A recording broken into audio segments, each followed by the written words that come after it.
Special کہانی کے ناظرین السلام علیکم۔ اسپیشل کہانی لایا ہے آپ کے لیے ایک اور اسپیشل کہانی، تو آئیے سنتے ہیں۔ ایک چھوٹا سا بورڈ ریڑھی کی چھت سے لٹک رہا تھا۔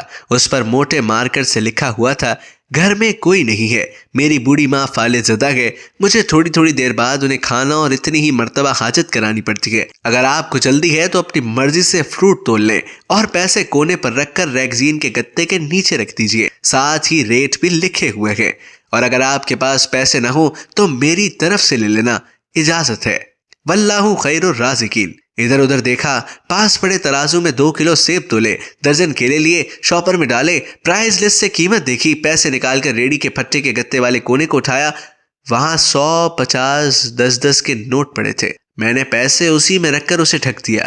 ادھر ادھر دیکھا کہ شاید کوئی میری طرف متوجہ ہو، اور شاپر اٹھا کر واپس فلیٹ پر آ گیا۔ افطار کے بعد میں اور بھائی ادھر گئے، دیکھا ایک باریش آدمی، داڑھی آدھی کالی آدھی سفید، ہلکے کریم کلر کرتے شلوار میں ریڑھی کو دھکا لگا کر بس جانے ہی والا تھا۔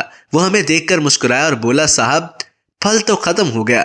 نام پوچھا تو بولا، خادم حسین۔ پھر ہم سامنے ڈھابے پہ بیٹھے تھے، چائے آئی، کہنے لگا، پچھلے 3 سال سے اماں بستر پر ہیں، کچھ نفسیاتی سی بھی ہو گئی ہیں، اور اب تو فالج بھی ہو گیا ہے۔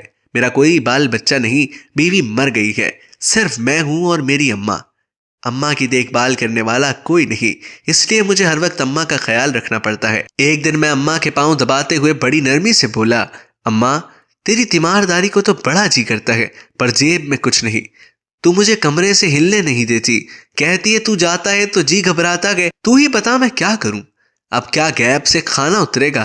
نہ میں بنی اسرائیل کا جنا ہوں اور نہ تو موسیٰ کی ماں ہے، کیا کروں؟ یہ سن کر اماں نے ہانپتے کانپتے اٹھنے کی کوشش کی۔ میں نے تکیہ اونچا کر کے اس کو بٹھایا، ٹیک لگوائی۔ انہوں نے جھریوں والا چہرہ اٹھایا، اپنے کمزور ہاتھوں کا پیالہ بنایا، اور نہ جانے رب العالمین سے کیا بات کی۔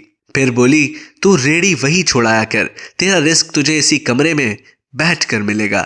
میں نے کہا، اماں کیا بات کرتی ہے، وہاں چھوڑاؤں گا تو کوئی چور چکا سب کچھ لے جائے گا، آج کل کون لحاظ کرتا ہے، بنا مالک کے کون خریدار آئے گا؟ کہنے لگی، تو فجر کو ریڑھی پھلوں سے بھر کر چھوڑ کر آ جا، بس زیادہ بک بک نہیں کر، شام کو خالی لے آیا کر، اگر تیرا روپیہ گیا تو یہ خالدہ سریا اللہ سے پائی پائی وصول دے گی۔ 2.5 سال ہو گئے بھائی، صبح ریڑھی لگاتا جاتا ہوں، شام کو لے جاتا ہوں، لوگ پیسے رکھ جاتے ہیں، پھل لے جاتے ہیں، ڈھیلا اوپر نیچے نہیں ہوتا، بلکہ کچھ تو زیادہ رکھ جاتے ہیں، اکثر تخمینہ نفع لاگت سے 300-400 اوپر ہی جا نکلتا ہے۔ کبھی کوئی اماں کے لیے پھول رکھ جاتا ہے، کبھی کوئی اور چیز۔ پرسوں ایک پڑھی لکھی بچی پلاؤ بنا کر رکھ گئی، نوٹ لکھ کر رکھ گئی اماں کے لیے۔ ایک ڈاکٹر کا گزر ہوا، وہ اپنا کارڈ چھوڑ گیا، پشت پہ لکھ گیا، انکل اماں کی طبیعت نہ سنبھلے تو مجھے فون کرنا، میں گھر سے پک کر لوں گا۔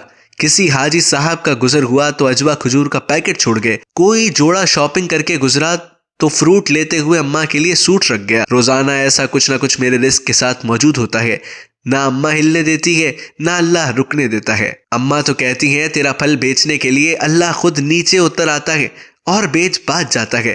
بھائی وہ سونا رب ایک تو رازق ہے، اوپر سے ریٹیلر بھی ہے، اللہ اللہ۔